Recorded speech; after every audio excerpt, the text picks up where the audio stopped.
Assalamualaikum warahmatullahi wabarakatuh. Perkenalkan, nama saya Ananda Gaisha Makassar dengan nomor pokok mahasiswa 0101251104 dari Fakultas Hukum kelas 1A yang akan menjelaskan mengenai sejarah, kedudukan, dan fungsi bahasa Indonesia yang menjadi tugas mata kuliah Bahasa Indonesia yang diampu oleh Bapak Hairul Gibran SPD MPD. Salam kenal Bapak. Yang pertama akan saya jelaskan di sini yaitu sejarah bahasa Indonesia.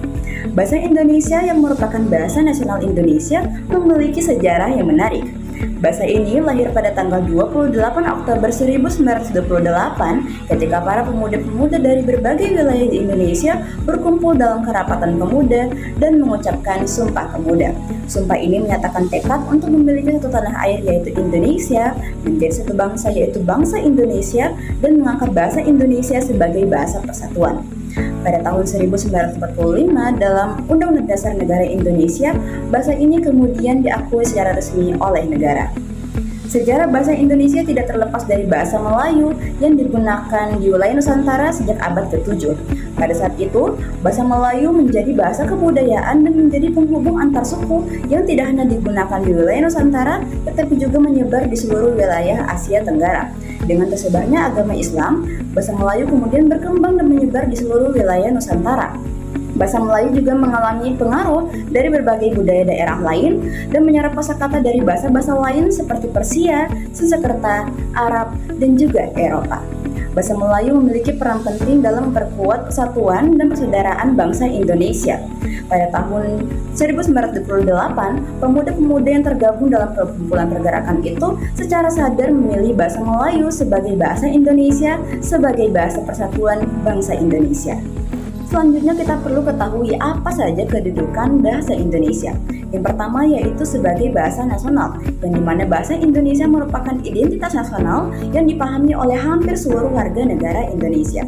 Kemudian yang kedua yaitu sebagai bahasa resmi negara yang dipakai dalam administrasi pemerintahan, peraturan, kebijakan, serta dokumen hukum. Lalu yang ketiga yaitu sebagai bahasa pendidikan yang dimana bahasa Indonesia menjadi bahasa pengantar dalam lingkungan pendidikan formal seperti sekolah dan perguruan tinggi serta dalam ujian dan juga kurikulum nasional.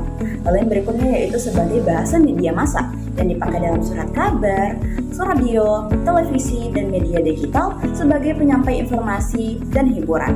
Lalu berikutnya yaitu sebagai bahasa diplomatik yang digunakan dalam kegiatan luar negeri, perwakilan diplomatik, dan negosiasi internasional. Lalu yang berikutnya yaitu sebagai bahasa persatuan antar-regional yang dimana bahasa Indonesia menyatukan masyarakat dari berbagai daerah dan dari latar bahasa daerah yang berbeda-beda. Lalu yang terakhir kita perlu ketahui apa saja fungsi bahasa Indonesia. Yang pertama tentunya yaitu fungsi komunikasi. Bahasa Indonesia memungkinkan masyarakat Indonesia untuk berkomunikasi, berinteraksi, dan bertukar informasi dengan efektif.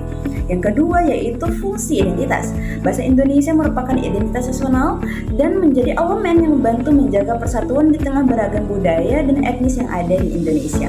Lalu berikutnya yaitu fungsi pendidikan. Bahasa Indonesia merupakan bahasa pengantar yang memungkinkan siswa untuk belajar dan memperoleh pengetahuan. Lalu berikutnya yaitu fungsi administratif. Bahasa ini digunakan dalam administrasi pemerintahan, kontrak, dokumen resmi, laporan, dan dokumen resmi lainnya.